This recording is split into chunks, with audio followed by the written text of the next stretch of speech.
Yeah, I did too. I'm fired up. It's all the way live. I'm loving it, and we are going to have a great time. I actually think we do better live. Yeah, I think I'm not in my head. Yeah. I think it's more spontaneous that way, and Yeah. it's a little bit more natural when we're live. I Yeah. agree with you. I actually agree with you. But on the that. topic is unfun. Yeah, the topic is not a good one. Government's still shut down. Republicans aren't here. I don't know about you, but I'm like sick and tired of the speaker's Ned Flanders bullshit stick. He needs to work with us. To get Yeah, the it is. It government is open. very Ned Flanders. Yeah. Yeah. So what we're going to do today is talk to several members. They're Democratic members of the House because, again, Mhm. 5 weeks in a row, we're here, but they're not. So the speaker has literally shut down. That's okay. That Yeah, happens in That live. happens when you're live. It happens when you're live. We got a little background noise. Anyways, we are 5 weeks into the shutdown. Democratic caucus is here. The Republican conference, those members have not come back. The speaker has said, don't come to his members to D.C. And so we don't have anyone to negotiate with. I try to talk to folks on the phone and be part of whatever group of folks is working on a potential solution, but there's no one here to actually work with. No. And I have described it to my wife as like, I feel like we're in a ship. It's Congress because he shut down the House of Representatives, which is crazy, insane. Yeah. Is like a ship in the middle of the ocean, and it's dead in the water. Like, and the captain, in this case, the speaker, broke it. Yeah, that's right. And he doesn't want to fix it. Yeah, well, he can't fix it because he has to get everything approved by Trump before he does absolutely anything. And that's the problem, is that he's not the speaker. And I'll never get something that Nancy Pelosi said, if I'm not mistaken, it was right when Johnson went in. And she said that if you can't have the power with the job, then it's really not worth having. What are you doing? Yeah, what are you doing? He's abdicated like any power that he's had. He's abdicated to the executive branch, which is how the system is not designed, right? They have decided to sort of ignore the Constitution. The Constitution says, Article 1, that Congress has these powers, and he has said, "No, I am a subject." Yeah, that's right. To Trump, and soon to the same extent has done the same. So we're going to talk to several members of Congress about the situations in their district, and what they have been doing and what they're working on, how they're trying to get us to a resolution here. But the bottom line is we're almost 30 days into the shutdown, 5 weeks. Usually the president of the United States negotiates with members of Congress. This president refuses to negotiate. He's out of town again. And in his absence, you would think that congressional Republicans would negotiate, but they do not want to negotiate. The argument, this is just a way of sort of, do a quick recap. The argument that Democrats are making is, look, we want to reopen the government, but let's get a resolution on healthcare. And in particular, the extension of the Affordable Care Act subsidies, because on November 1, the new people will start to get their letters, and that's when open enrollment happens. And if this doesn't get resolved, premiums are going to shoot through the roof. Now, on top of that, on November 1, because Trump has said, I'm not going to provide food assistance to anyone, 42 million Americans who get food assistance. On November 1, people will lose their food assistance, even though he has the money to pay them. He's got a $5 billion contingency fund. He gave $40 billion to Argentina, or planning to. He obviously can do this. He's choosing not to. So on November 1, this is really the sort of context in which we're talking to members of Congress today. On November 1, in a few days, people's health care costs are going to skyrocket. Right. And 42 million people are going to lose food assistance. And on the healthcare side, it's about 24 million. Yeah. And so we've got a whole host of numbers to talk to, and we'll get into it. Yeah, let's get into it. All right. I love that. All right. So let's introduce them. Deborah Ross Ross, and Gil North Cisnera. Carolina. Gil Cisneros. Yeah. All right. And Gil then Cisneros Gil, from you sit California. here. No, you stay there. All right. And the mic is live. I'll be back. All right. All right. What's up, right. Gil? You doing all right, man? I'm good, Mark. How you doing? Good, good. I'm doing all right. I'm doing great. And first of all, thank each and every one of you for being on today. This is crazy. Um, Deborah, we will start with you. What are people back at home saying about the shutdown?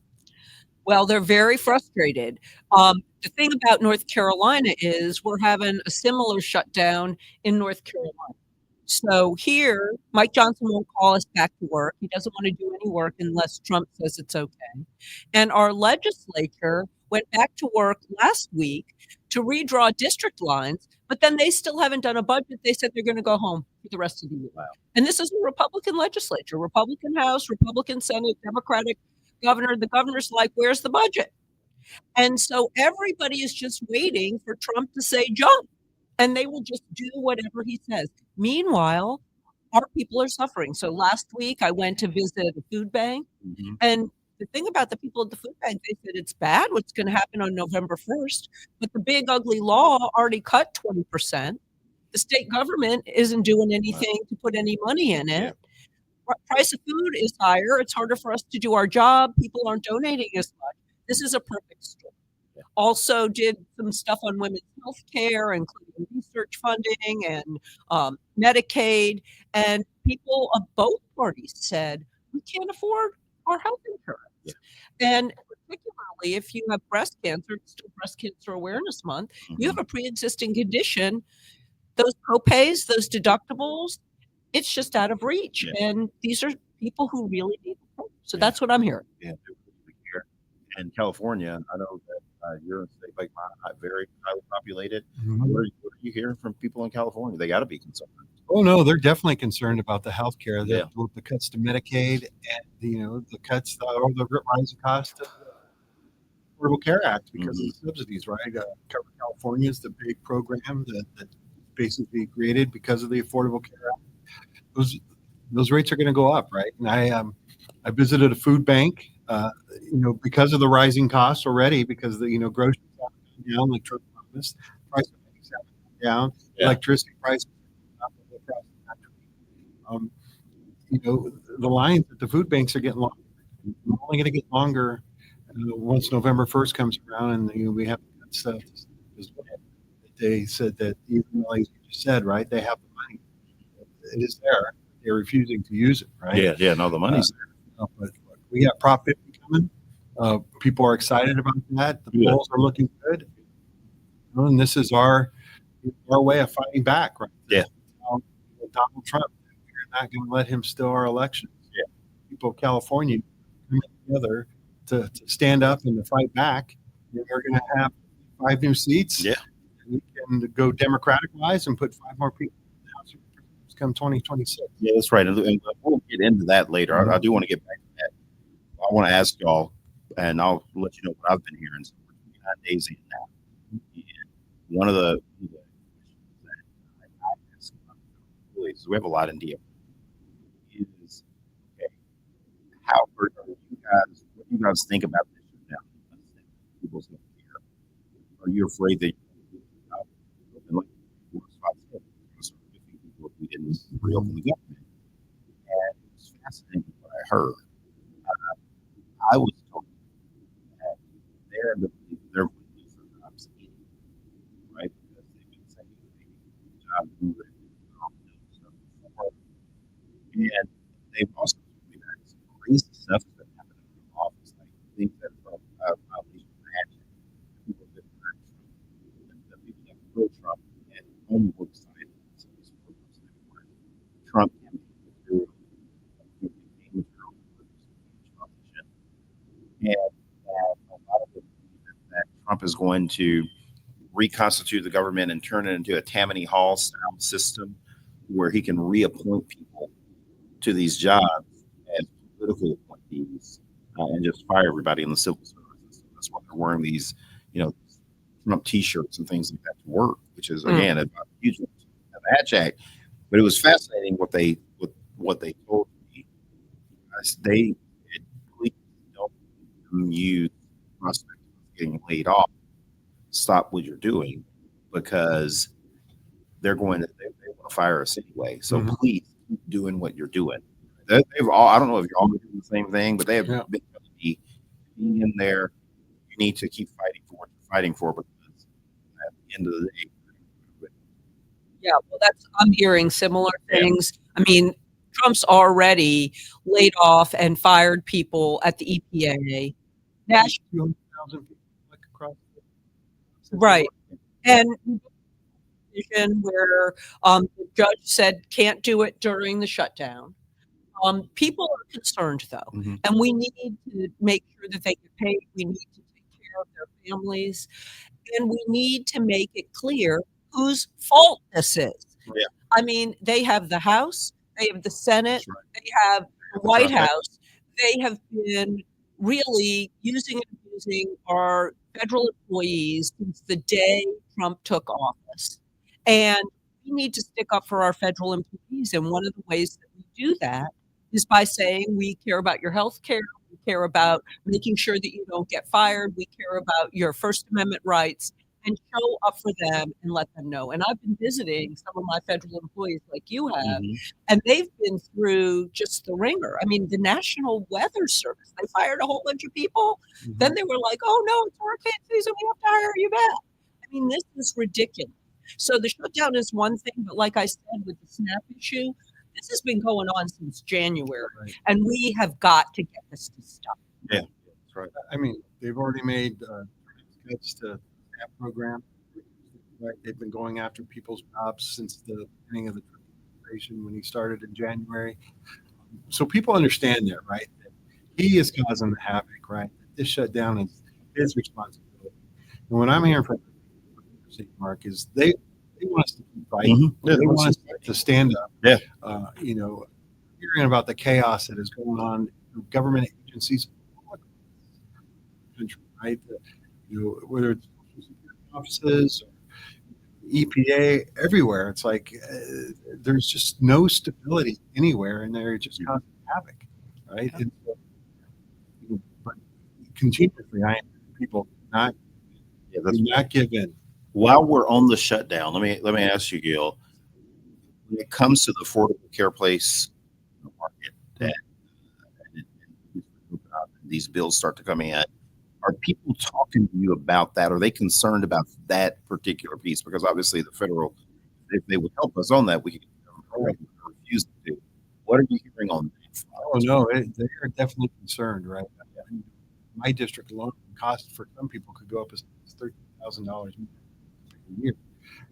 Yeah, that's a decision. Yeah. Okay, do I keep paying my rent or do I pay for health care, right? Yeah. People are always roof over there. Right. So, but suffer. Yeah. I was speaking to a young woman just a couple of weeks ago who talked about telling me like she was a young single mother. Now she relied on Medicaid. It was a program that helped her get on and get so she could take time to learn a trade, learn a job, and go and get her education. She depended on SNAP to give her daughter to be able to put healthy meals on the table, right, for her daughter. Yeah. These programs make a difference. And they help difference. Create stability in their lives. But she had a father, too, she was talking about. Has, I think she said, ALS, has healthcare problems. But she's worried about what's going to happen to her father as well, right? Yeah. He's cut. He's going to be able to get the health care that he still needs. He's going to be able to feed himself. These are devastating threats that are going to have devastating effects on people, and it's just going to have a negative impact on the country. Yeah, really, really negative impact. What are you hearing about healthcare concerns? I'm hearing it from everybody. I had a mom come and visit me. She had a notepad with how much healthcare costs would come up for her family on the ACA. The thing that we have to realize is who is on the ACA. Right? People who do not have employer-sponsored health care. That's small businesses, that's people in the gig economy, that's independent contractors, because they're not part of some risk pool. So they have to go out and buy their insurance. And the people who are most dependent on ACA are people who are generally middle-aged, have, maybe a decade or more before they're going to be ready for Medicare. And those folks, their premiums are going through the roof because the insurance company's like, oh, you're more likely to get a heart attack, or you're more likely to get cancer, or you're more likely to get. And imagine if you're like these women with breast cancer, if you already have a pre-existing condition. I talked to a woman yesterday. She has this great podcast that she does in North Carolina. Her husband's 63 years old, so 2 years away from Medicare, and in his 40s, he had some kind of heart problem. She said until we got the Affordable Care Act, he couldn't get health insurance. And now, if they don't get those subsidies, it's just going to be thousands of dollars more a month in order for him to get health care, even though he's doing okay now.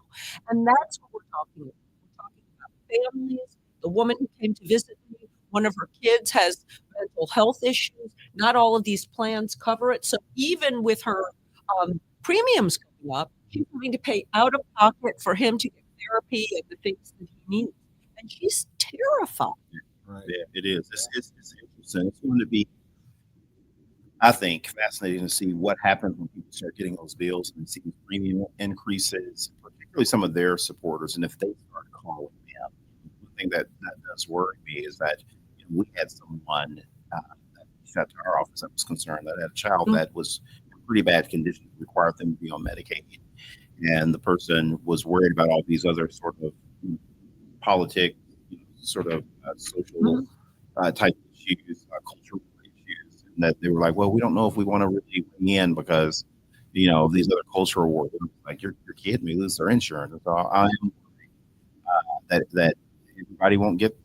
I think enough people will, and realize that this is serious business and that we have to do something about it. Well, and they've got to go out and talk to their constituents. They have. They're not doing in-person town halls. If they're doing any town halls whatsoever, and they're really running away from their constituents. What I say every single time to anybody who asks me what my job is, I say my job is in my job title, representative. Right. You got to listen to your people. You got to help your people. And if you're running away from your people, don't do that. Get another job. Yeah, that's right. That's right. We're going to represent, right? Yeah. We have constituents, whether they voted for us or not. That's who we represent. Yeah. And if you're not talking to them, you're not listening to them, what the hell are you doing? Yeah. And the lines are getting longer at the airports. Again, people are worried about the SNAP. We're getting ready to move into Thanksgiving. We're getting ready to move into Christmas when people need that this time of the year, so they can fellowship with their families and be able to have some food on the table. And I'm just worried that Republicans are not taking this seriously enough, and just don't see it as an urgency from them. I'm hoping that enough people will weigh in when these bills. A group that I'm really proud of is our Calendars. That is a group that's been pretty loyal. But if you look on their websites, particularly the Texas different organizations that work in the beef industry, they are all like founded an alarm about this Argentinian deal, and they are not even described it as being stabbed in the back. So people are starting to stand up to them, including some of their own constituency base. And I really hope that when these premiums start to come in, that people will also do the same. I appreciate having you. We're going to take a break real as we get ready to transition to the next guest, Gil. Glad that you were here fighting. You are back in Congress. And, thank you for being here. We all have a tremendous story around healthcare in particular. States are good leaders when it comes to healthcare innovation and healthcare practices. And so I appreciate both of y'all. Marc, thanks for having us. Yeah, absolutely. Thank you. Yep. All right.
Okay. You gonna give me a signal when we're ready? Yeah. Okay.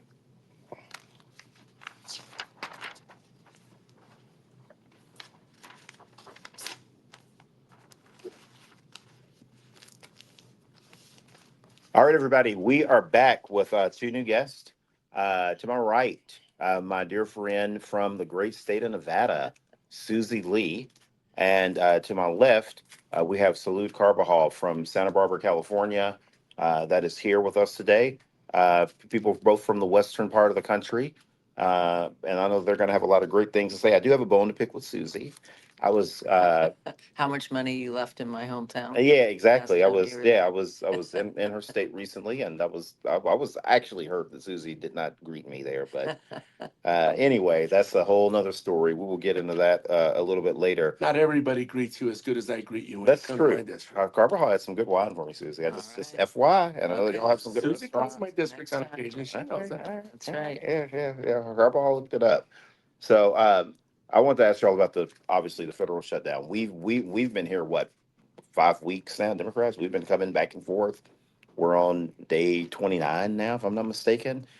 We've been coming up here. We want to work with Mike Johnson and the Republicans on getting the government reopened. I haven't heard from any of them. Have you, either of y'all heard from Mm-mm. any of them? Yeah. No, I know New Dems sent a letter to a number of our colleagues on the other side of the aisle asking to sit down to chat, and it was not received positively. And again, it just reaffirms that Dems are here. We're here. We're here this Yeah. week again. 40 days. To ready to do any and all work that needs to be done, and our colleagues on the other side of the aisle are missing in action. Yeah, that's absolutely right. Susie, what are you hearing? I mean, I know that y'all have some federal employees in Nevada. What are Yeah, they I saying? mean, listen, federal employees certainly are hurting right now. I mean, they've been without a paycheck. Mhm. We're going on 1 month of this government shutdown. So, and many of them live paycheck to paycheck, so it's very difficult, and they're struggling. Yeah.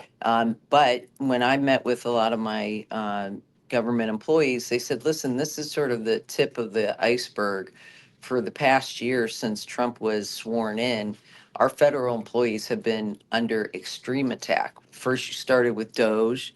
Then you started where they had to justify their job, saying the 5 things they accomplished each week to sending it to Elon Musk.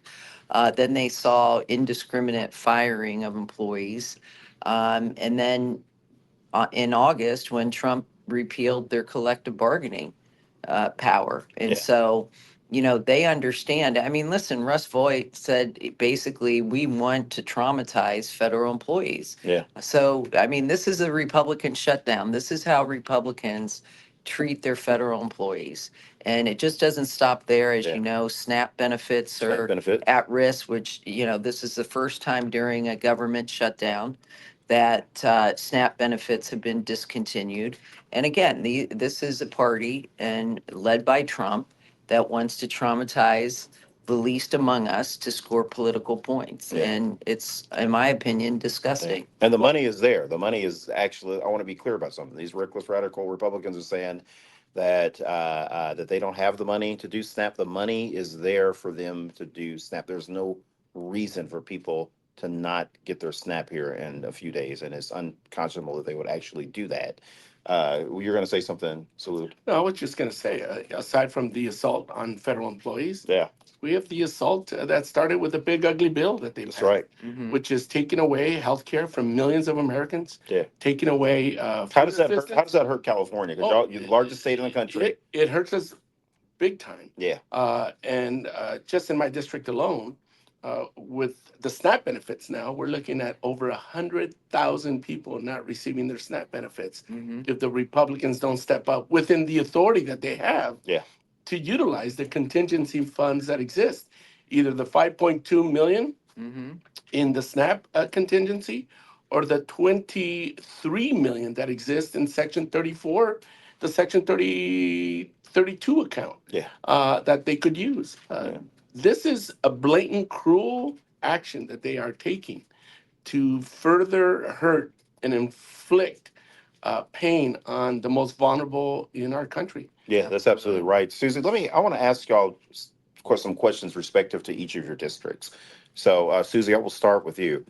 First of all, I hope F1 goes well. I know that they're setting up for F1. That's right. You can see the Trust me, I've grandstands. been through the traffic I'm down sure on the you, strip. I'm sure you have been through the traffic, and so I really do hope that goes well. But there's been other news out of Las Vegas that maybe some of the bookings and conferences or everything are down with the Trump tariff taxes, and these reckless radical Republicans not standing up to Trump on what he's doing with tariffs and how he is dealing with Canada. How has that specifically hurt your district? And the reason why I think that's important that we highlight your district is because. Uh, that's often people will look at Las Vegas oftentimes to see how the rest of the U.S. That's economy right. is going. That's right. Listen, we call it the Trump slump. Yeah. And whether you're talking about the retaliatory actions that have caused our international travelers to pull back from coming into Las Vegas, particularly from Canada, Mm-hmm. in response to the chaotic tariffs, the response to the chaotic immigration enforcement. I mean, people are just afraid to travel to the United States internationally because they don't know how they're going to be treated. So our revenues, our gaming revenues are off about 15%. We're seeing, cancellations in rooms. And by the way, what that ends up doing is, the operators of casinos end up pulling back shifts from their staff members. So, everyone's hurting. And as you said, the way Las Vegas goes sort of is how the economy of Yeah, the that's country right. goes because, we're built on an economy that is, discretionary. And when you have extra money, you're going to come to Vegas Yeah. and be entertained. And when you're tightening your belts, this is one of the first trips that you cancel, right? Yeah. And so when you see our economy pull back, it gives an indication of where the rest of the country is going. And so, that's really where, and then not to mention, grocery prices are still going up. The cost of gasoline and is going up. And by the way, the Trump administration canceled like literally shovels in the ground solar projects in Nevada. And why that's important to my state is because our half of our state budget comes from gaming revenue. So when gaming's off, that on top of all the Medicare cut, on top of the SNAP cuts, on top of everything that's coming out of this administration, now you have less money coming in because we have decreased revenues Yeah. and decreased tax revenues. And so it has an impact across the board. So, building up a renewable energy economy was one of our ways of diversifying our Mhm. economy to mitigate some of that risk. Right. And the first thing the Trump administration did was say stop on Wow. the solar projects. And what that meant, loss of thousands of jobs. And, we have energy demands across this country, and that's why the price of energy is going up as well. Yeah. So we're getting it from all sides in Nevada. Yeah, y'all really are. And briefly, Carbajal, because we have a game that we're going to play together all year, all right? But I want to hear from about your district as well. So, in addition to having some of the best wine in the world, and that Central Coast area in California that includes your district, a lot of times people like to have a good steak to go along with their wine. Yes. I want to ask you, what in the world are you hearing from your beef producers and cattle raisers there in the Central Coast? I'm sure that they have to be worried about Trump wanting to sort of tilt the scales in favor of Argentina. Well, when you consider the tariffs Yeah. on coming out as he has done, on top of the reduction of SNAP benefits that are about to provide a lot of pain to people in my district and throughout the country, the tariffs have basically put a tax on our farmers Yeah. and the American people. They really have. And the cost of living is going up. Yeah. All of the things that they rely on, inputs that they use, Mhm. it is going sky high. And they are hurting. They are upset that Trump has found money to bail out his right wing friend in Argentina, but yet he is doing nothing to address the cost of living for everyday Americans and our farmers. Yeah. And our farmers are really hurting. They really are. Not to mention everybody They're- whose health care is going to be taken away or their premiums are going to be increased. Folks that, in light of this shutdown by this Republican Trump manufactured shutdown, are not going to be able to get their SNAP benefits. This is the stars are aligning for a crisis that is being brought on by our Republican colleagues and the Trump administration. Make no mistake about it.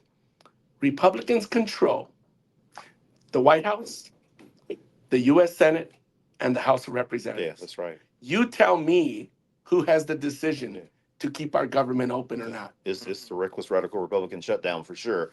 All right, we're about to get into our game. Are y'all ready? Yeah. Yes. Are you ready? All right. Let the games begin. And Susie, we always say ladies first, but if you want to abdicate and let him go first and put him on the hot box first, that is Sure. definitely going to be your choice. All right. First, okay. So this is going to be based on recent headlines that everyone kind of knows has been going on in the news, and we try to keep them kind of fun and easy. We'll see what y'all think. Okay, so in addition to the ballroom of the White House, Trump recently announced that he would build a monument to himself that resembles which iconic French structure? The obelisk. Yeah.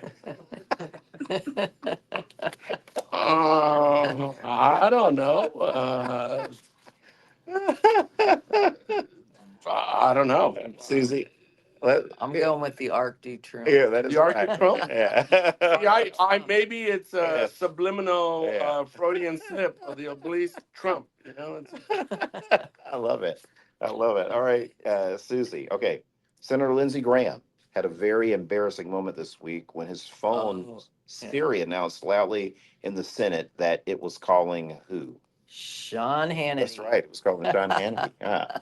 It was definitely calling Sean Hannity. and we're surprised by that. I know, from the floor. yeah, From the floor from of the the floor. Senate. Yeah. Yeah. Well, let's not be surprised by that. That's Aren't we- typical aren't we behavior banned? from a lot of folks. Are we allowed to use our phones on the floor? I don't think so. I don't think that we're allowed to use our phones on the floor, and who knows? That's true. Old Hannity. All right. Carbajal. Yesterday, the Senate in 52-48 voted to overturn Donald Trump's 50% tariffs on what country? It was on Brazil.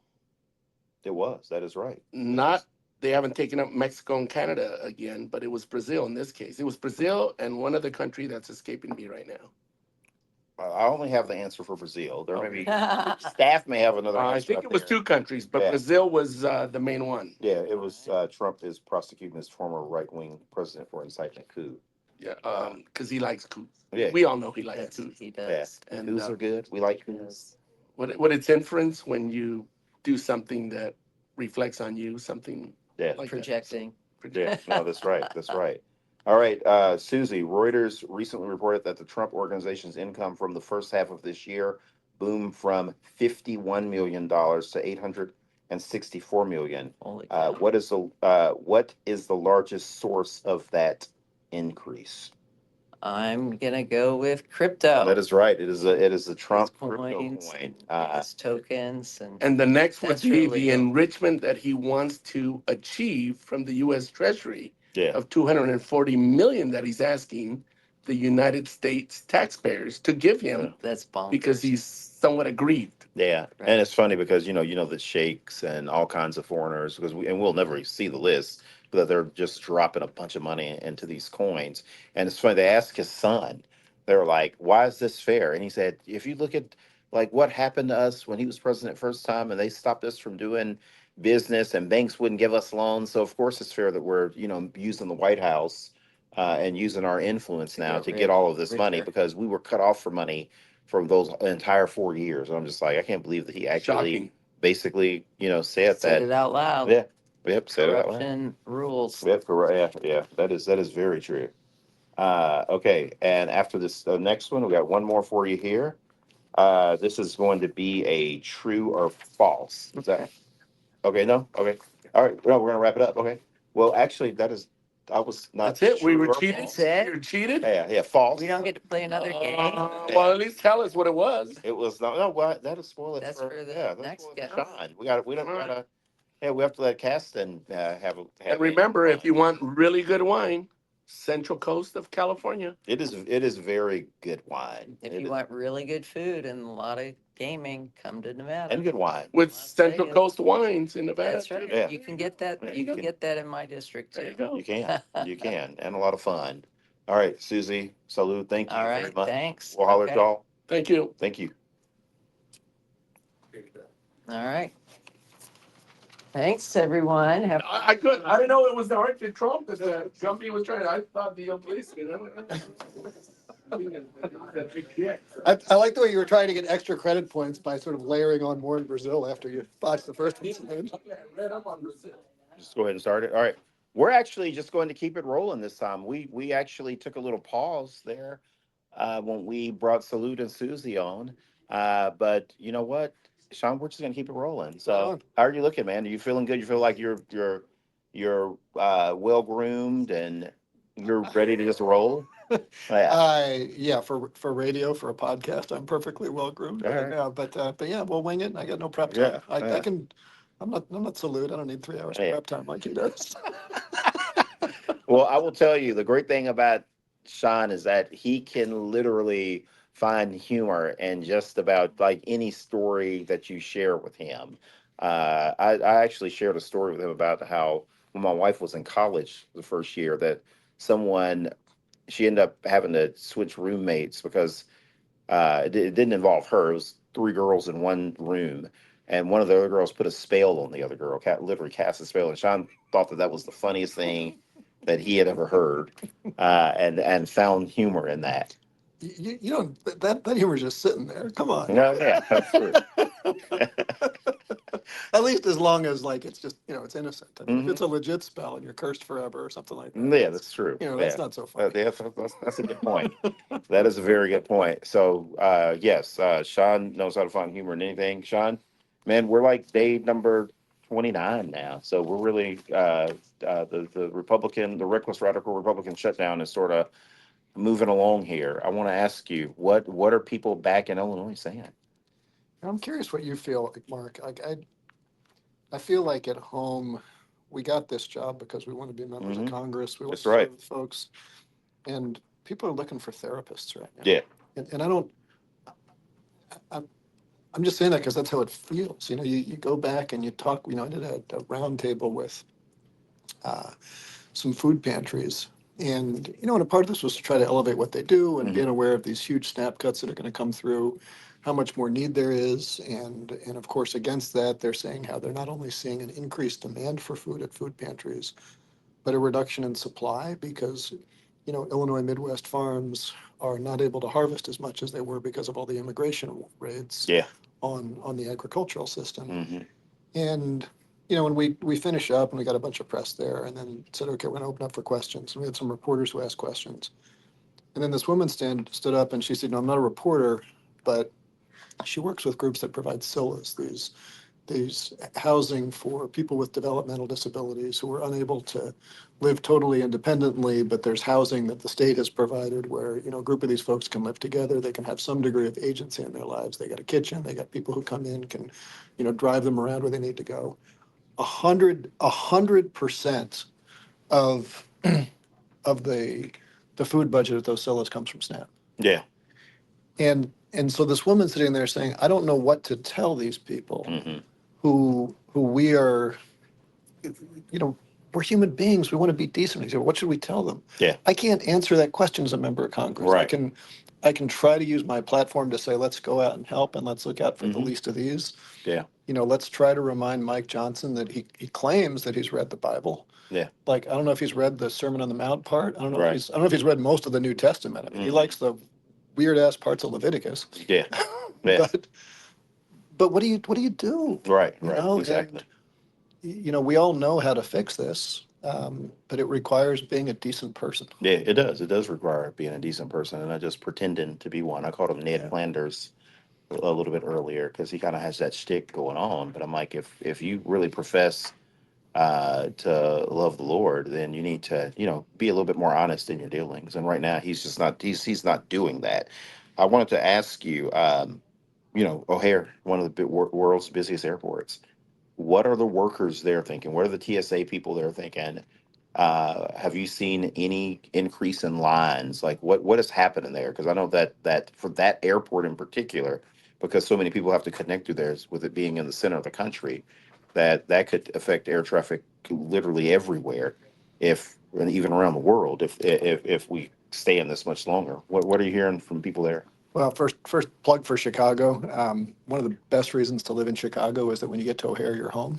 Hmm. You're not getting stuck waiting for a connection that Yeah. goes somewhere else. Yeah. And O'Hare there's a whole bunch of runway construction going on at O'Hare. So anybody who's flying through O'Hare right now is aware, independent of the shutdown, that you spend a lot longer time on the runway waiting for your clearance to go through. Yeah. The so far the air traffic controllers and TSA are doing a great job of holding this together. But the traffic controllers I was talking to last week, it's not just O'Hare, but there's a control facility in Aurora that controls basically the whole Midwest essentially from Milwaukee to Des Moines out to Detroit. That whole airspace is managed by this air traffic control center Really? out of Aurora. Wow. And the the controllers I was talking to were saying it's not just that they're not getting paid right now, but this is an expensive part of the country to live in. Yeah. A lot of these folks have long commutes to get to work. They're not getting reimbursed for their mileage right now. No. And so a lot of these folks, will live out in sort of more rural parts. And how long do you keep going with it Yeah, that's without right. wondering what you can go through? And I ended up having to talk to these folks who were saying, is it true that Trump says he's not going to pay us for our back pay? And I had to point out to them that no, in fact, there's a law that we passed. You and I passed it together. Yeah. You remember who was the president when we passed that law? Yeah, that's right. I believe that it was Donald Trump. Trump. He was the guy who signed the law. That's right. That said in the event of a shutdown, everybody furloughed, exempted workers gets paid. Mm-hmm. And that's the law. And then we're back to being a therapist because they say, well, will the president of the United States follow the law? Yeah. So this is Because they're disregarding it in so many areas. Yeah. So, Yeah. so as we sit here right now, so far we've not seen Going a in, big rush Landsman. we've not seen a big rush of delays Yeah. going through O'Hare, but we've got workers who are more and more stressed, trying to figure out, can they feed their family? Is the president going to honor their jobs? And what I know for certain is I do not want stressed out air traffic controllers. Yeah. I don't think that's good for any of Sorry, them. I'm No, Hello, hop back. in. hello, No, I'm no, back. hop in, dude. Sorry. Yeah. They're already stressed. I mean, this, but this has been going on for years, and one of the reasons why we push so hard for additional air traffic controllers, because they're sitting in these towers with equipment that is very outdated, and they've already been dealing with staffing issues, right? So these are folks who are. So do you want to hear crazy stories? Yeah. We've been working for a while on this pilot mental health bill, which we've now passed unanimously through the House. The Senate's going to take it up.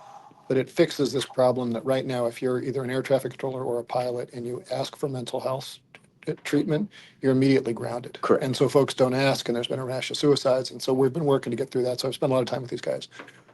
I was scheduled to go talk to all of the air traffic controllers at this Aurora Control Center a couple months ago. And as it happened, the day we were going out was the day after the Potomac crash. And so we called up and said, do you still want to do this today? Or are you dealing with more stresses? And the person who managed the facility said, honestly, No. this would be a great time to talk about that, because the stress level is really high and it will help folks out to know that people in Congress care about this. So we went out, we got the tour. It's all really cool. We talked to the folks. We talked about our legislation. We get to the Q&A, and the first question that was asked was, is Doge going to fire me? Yeah, this is what I mean. And, Like and they're the second, stressed. and Yeah, the second very question stressed. was a woman who said, I hear them blaming DEI on everything. As a woman, am I going to be blamed for the Potomac crash?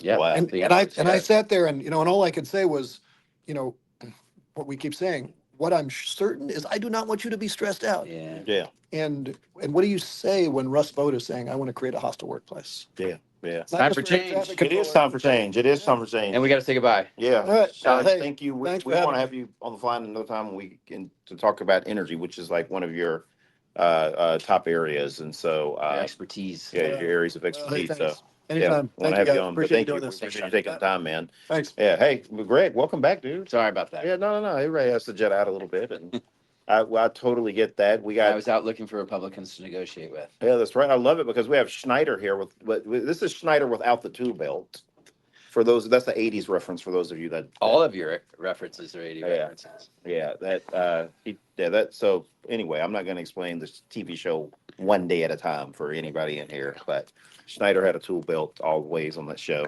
So Not related. yeah, no. It's Stephanie Bradford. And we have Stephanie Welcome, Bradford. and you're in town telling your Yeah. story, and we wanted you're a storyteller. Yeah, Yes. yeah. Yes, actually I am. I need to get you a mic. Sorry. So I'll lean in. yeah, That's okay. Hold on. We get you. No, because we want we are a 4 mic production here. We have enough mics. I Just heard make that sure about you- this production. Just make sure you speak into the mic. and we want to hear from we. It's important that people hear stories like the ones that you have to tell, and Okay. that's why we wanted to have you on. So welcome. Thank you, Congress folks. Yeah, absolutely. This is Congressman Landsman. I'm Congressman Veasey from Texas, hmm and Congressman Schneider from Illinois. We spoke earlier. I have family in the Chicagoland area. Okay, yeah. And I recently drove across Texas several times, cross-country tripping with a partner who'd never done it. And on 3 hours in, he was like, "How much more?" I was like, "Oh, son." It's a long, Long way still to Yeah. go. did y'all get some good barbecue? That's the important Fabulous thing. barbecue. Good. And also, we were in Eastern Texas during wildflower season, which is that's magic. nice. Very And I was born at Wright-Patterson Air Force Oh, Base right around- in yeah. Dayton, Ohio. Yeah. Oh, Wow. wow. Look at Wow. you. Yeah. Look So at that. so And so yeah. you're in Connected all DC. of When us. did you get in? I got in last night. Okay, and your itinerary looks like. My itinerary looks like just telling the story of who I am and what the Affordable Care Act tax credits mean for me now and what they will do to me if they are allowed to expire. So in order to understand this, I have to share a little bit of background, and I have notes. So again, Stephanie Bradford. I live in Lancaster County, PA. It's a small city. It's surrounded by a lot of rural and a lot of agriculture. I'm a writer, but I'm also a type 1 insulin dependent diabetic. Really, And just to, when were you initially? that's exactly where I'm going. studied? You read my mind. It's the Yeah. it's the Chicagoland It's a connection. mind meld. I love that. So I was diagnosed in 1976. I was 7 years old, and my father was stationed at the Naval Postgraduate School in Monterey, California at the time. Hmm. He was career Air Force. He was a B-52 bomber pilot in Vietnam. My mom was a teacher, and I spent 2 weeks in the military hospital at Fort Ord. And this is key to me. When I was diagnosed, type 1 diabetes was considered a chronic disease that would probably either kill you or debilitate you within 20 years. I fought hard my whole life to make sure that didn't happen. I think I'm doing pretty good. It's been 49 years, and I'm still here. It's important to understand about type 1 diabetes that it cannot be managed with lifestyle changes or pills. You guys Nope. probably know there's type 1, type 2, Yeah. right? And everybody's all like, "Oh, just go jog around the block." And I'm like, "Yeah, I do that." But Yeah. My mom's husband is type 1. so you know how this goes, Yep. right? You manage it every day. It requires insulin. It requires continuous monitoring of your blood sugars. And in our country, and again, I'm preaching to the choir here, to do those things, you've got to have health insurance. I literally cannot go out without health insurance. It's not an option for me. Yeah. So fast forward to April. I'm working for a small business in Lancaster. They don't have health insurance, so I go on the Affordable Care Act insurance through the penny system. That's what it's called in Pennsylvania. And at that time, my premium alone was $637.70, and that was Per month. per month with the tax credits. The tax credits were $394. My position was eliminated. I redid the math through the penny system. The plan now costs me $508 a month, and that's with tax credits of $524 a month. But I also have monthly copays for insulin and the other things that I need of $308. So I did all this math. It's Here. about 1,300. $816 a month, and that's to get out of bed every morning and walk around and stay alive. That's not going to the doctor. That's Right. not dealing with the detached tendon that I had a year ago. But By that's the way, with the subsidy. that is with the subsidy. Yeah. So without the yes. So without with the subsidy, I'm looking at $816. Right. The math, when you look at premiums, are expected to at least double in Pennsylvania, and so my walking around just to stay alive cost monthly is $1,324. Yeah. So that's a $1,500. No, it's an $1,800 bump. Uh, What no, you're paying. No. It's about a $500 bump on the premium, but that's at the least. That's like if my premium only doubles. Yeah. So what does that do to you and your family financially? Because Well, explain that to us. Yeah, when I think about it, well, first of all, staying alive is Essential. essential. I mean, it's like the thing you want to do, right? You get up in the morning, you want to stay alive that day. Most people, most days. Um, and when I'm looking at that kind of cost, I'm looking at always having to pay that no matter what. Mm-hmm. So I'm looking at right now I'm freelance writing. So if a check doesn't come in from a gig, I'm looking at calling my car insurance company and being like, "Hey, dude, it's gonna be a little late this month," and you start accumulating late fees. It's one of the things that's most frustrating about living in an ebb and flow where there's a huge chunk of money devoted to So, this. and Stephanie, you use the term gig. Mhm. You're basically self-employed. Um, At this point, are you working for a company? no, I'm not working for a company. I'm not officially self-employed because I'm not. I haven't incorporated myself, but I am a writer. So while I job hunt, which is what I'm primarily doing, You get income from I'm the getting income from side gigs. All So right. So looking for a job, working to pay bills. find ways to pay the bills on a month-to-month, week-to-week basis, Mhm. and you're facing a jump in premiums. The reason I asked about when you said gig, nearly half the people on the Affordable Care Act who get their insurance through the Affordable Care Act either own a small business, work for a small business, or are self-employed. Mhm. It is that part of our economy where there are people working hard every day to pay their rent, put food on the table, clothes on their kids' backs. I was with a small branding firm in downtown Lancaster, Pennsylvania, and they did not offer health insurance. And I was like, okay, I'll get on the penny system and keep my job. And Yeah. then the job was eliminated for other reasons. But you know, it's those. My congressman likes to talk about small businesses a lot, and every time he does, I think, how do you think these people are paying for their health care? Because it's not like this furniture making company or this ice cream shop can afford to pay health insurance anymore. And they were relieved of that burden when the Affordable Care Act passed. The ACA lifted that burden and allowed them to retain employees that otherwise they wouldn't be able to keep. Right. So let me ask you, because I have been thinking about for years now that everything comes down to sort of our bank accounts, right? For most Americans, and now that we have our bank accounts on our phone, like we're constantly looking at it, Mhm. and this really does become sort of a bank account issue for you, right? Because you don't have extra money in the bank account to pay for an ongoing additional expense of $500. I don't. What I'm doing right now is tapping into my very hard earned and not terribly Big. wealthy, not terribly flush savings account. And once that goes, Well, hopefully I'm employed by a company that offers Yeah. health insurance. right. But if you're not, then you're going to, Well, what happens to that $500? You can sort of for a short period of time figure it out. But over the course of time, you would either lose your health care or take on medical debt. well, losing healthcare isn't an option. There are a lot of complicated ways to get access to what you need, paying cash without insurance. Jeez. The level of care I have would probably drop. I might not be able to, for instance, stay on my continuous glucose monitoring system, which is a technology that monitors your blood glucose continuously. There are officially generic insulins, but they don't control your blood sugars as well. So I could do that. You're I starting could to move roll in the with dice for your family. health. Well, you're not just your health, but literally staying alive. Yeah. You're dice rolling, staying alive, and feeling healthy and good every day. So basically, before the Affordable Care Act, and if these subsidies go away, and if we do not address the system as a whole, you're looking at a whole bunch of people whose choices are go broke, die, or first go broke and then die. Yeah. But I want to put those choices into a context of the moment. So Stephanie, you were diagnosed, you said 1976. Mhm. In 1976 to today versus going the other direction, 1976 was closer to the discovery of insulin or the ability to manufacture insulin to treat diabetes. As you said, in 1976, a diagnosis of type 1 diabetes was a diagnosis of a shortened life with disability.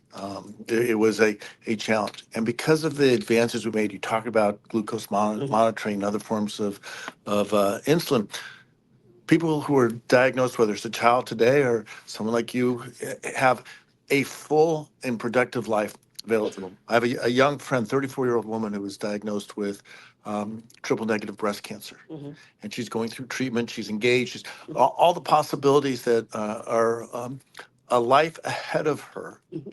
Okay, because of the advances we've Yeah. made in medical science. Kids diagnosed with genetic diseases. You can run down the list of diseases that a generation ago were not just debilitating, but oftentimes terminal. And today, a diagnosis is unpleasant, but the prognosis is promising because of the advances we've made, unless you don't have access to health care. That's right. That's Then absolutely it might right. as well be 50 years. Parents will come up to me and they'll say, I'm so worried about my kid. And I'm like, it will be fine. I promise, because you know what their blood sugars are. You can even monitor them on your phone, long distance. Don't get them on too harsh if you think that they had an extra piece of Halloween candy or whatever. But for me, I can do things like walk into a barbecue restaurant. I don't need to know exactly how much sugar is in the barbecue sauce, because no true barbecue. Those are Master- secrets. They're Those not are going to tell me secrets that. that are They are not. They They're are not. not. They're not. But if It's I a eat lot that of sugar. barbecue and then my blood sugar starts going up, I give a little more insulin. I'm like, oop, now I know, And that technology did not exist when I No. was a kid. And- They didn't even have basic blood testing until I was about 13, 14 And years so old. what the ACA provided was access to health care for millions of Americans. Access, and also before the ACA, since we're going to go down that road, I did not know that the insurance cost for an entire company would go up if they hired me. Yeah. And Because of your pre-existing. because I had a condition. pre-existing condition, and I've been let go more than once. As soon as the 1 year mark hits and Uh-oh. they get the bump in that No. insurance. Yep, Wow. yep, that has happened. That has So happened. they They're like, do the 1 "Oh." year and then they boot you. Yeah. Oh my God. I'm No, so it's- sorry. Thank you. It's small companies trying to I Well, they- know, just but survive. Not even necessarily small Yeah. companies, a small nonprofit. And the ACA The made that no longer The ACA a fixed that. concern. We if fixed it's that problem. affordable, right? Right, if So- it's so affordable. just It's real a quick, work in progress. You're here with this incredibly compelling story. You've got Democrats Mhm. are in town, but are there any Republicans? Have you found any Republicans to talk to? Where's your member? I actually don't know. This is Okay, so my congressman is Congressman Lloyd Smucker. okay. He is from Lancaster. He has a business background. Republican. Yes, he is. Is he here or is he back in the district? I believe he's back in the district. He is not a terribly responsive member. His staff is great. They know me. I know them. I call them all the time. I Yeah. got them on speed dial. So his staff is great. The messaging seems to get to him. What the messages we leave seem to get to him. But the messaging that comes back seems to be talking points, not necessarily written by him. Yeah. Because he wants to be a team player more than look out for his constituents. And that's the problem. There's, Yeah. you said it, not me, but I live in a deeply purple area. My two senators are Senator Fetterman and Senator McCormick. I did call Senator McCormick's office to see if he had time. I have not had a return phone call. Again, not to blame his staff, they probably get about 1,000 messages a day. Yeah. But it was interesting because Senator McCormick made a comment about the Affordable Care Act, Mhm. and he said it was supposed to do three things, and one of the things was provide access.